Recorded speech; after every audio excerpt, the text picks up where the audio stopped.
High in the pale green sky, the evening star was hanging, solitary and pure. Mona called again, and her voice had the far-away, remembered sound of voices heard at dusk. Rush let go of Randy's arm. "I'm just going on ahead a minute to see where she is. I'll be right back." Randy struggled on by herself. Her ankles were so tired and aching that she could hardly keep her balance, and when, in the half-darkness, she collided with a dead branch, her skate caught and she fell hard. "Ouch!" said Randy out loud. "Ow!" Tears of pain came into her eyes, and she sat up, rocking to and fro and holding her ankle. "Rush!" wailed Randy. "Oh, Mona, come back! I've hurt myself." She kept on calling until Mona came gliding out of the dusk like a ghost in ski pants. "Now, Randy, not again. You can't always be hurting yourself in inconvenient places like this. Stand up. You're all right." Randy tried to stand up, but immediately sat down again and began to cry in good earnest. "My ankle," she wept. "It hurts, hurts, hurts." "That's all right, Ran," said Rush, appearing suddenly at Mona's side. "You just bawl all you want to, and pretty soon it'll feel better. And don't worry, we'll get you home somehow." "But how?" whispered Mona, under cover of Randy's sobs.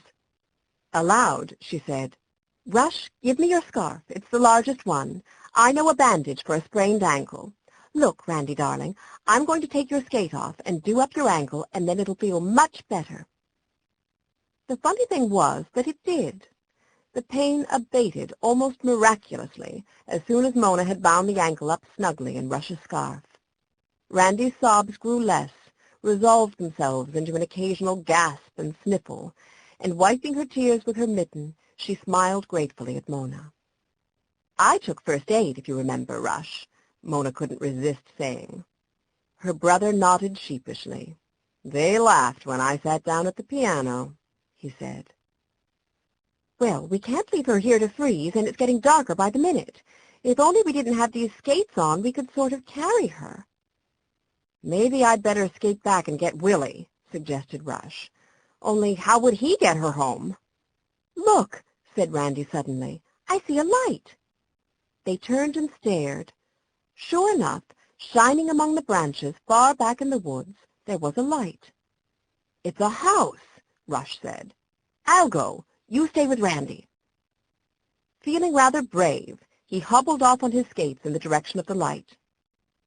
It was nearly dark now, but fortunately the snow gave a sort of radiance to the earth, so that he could see where he was going fairly well. It was very uncomfortable to be walking on skate blades over rough ground. Rush fell once or twice himself and thought, "All we need is for me to sprain my ankle now." The woods were full of shadows, an ominous stillness, and the light was farther away than it had seemed.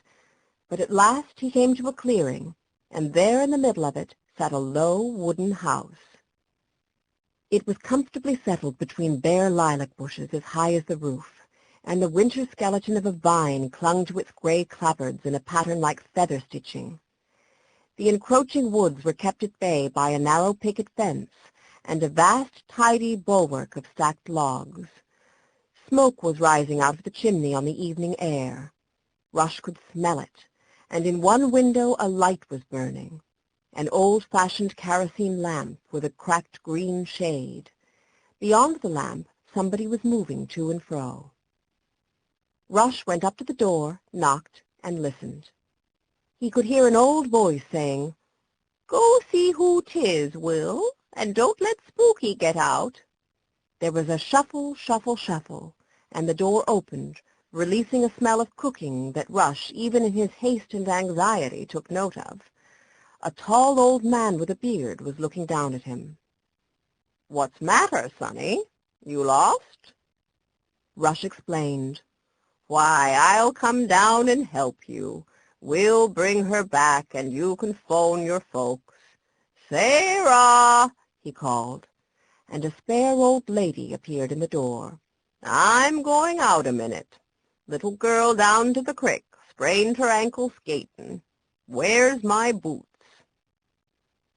In a minute He and Rush, wearing borrowed boots, were making their way among the trees, the old man carrying a lantern. "This is awfully kind of you, sir," Rush said in his best manner, the one that nobody but strangers ever heard. "Oh, 'tain't nothin', sonny. What's your name? I'm Will Pepper." Before Rush had a chance to reply, they had reached the brook. Mona and Randy looked up at them, blinking like two little owls in the light. "Well, well, sister, you sure fixed yourself up this time, didn't you? Take the lantern, will you, sonny? Now, easy does it. There we are." And he had picked Randy up in his arms and was starting back toward the house. "Isn't she too heavy for you, sir?" said Rush. "Heavy? Why, she don't weigh more than a kitten, do you, sister? Must be most frozen, ain't ya?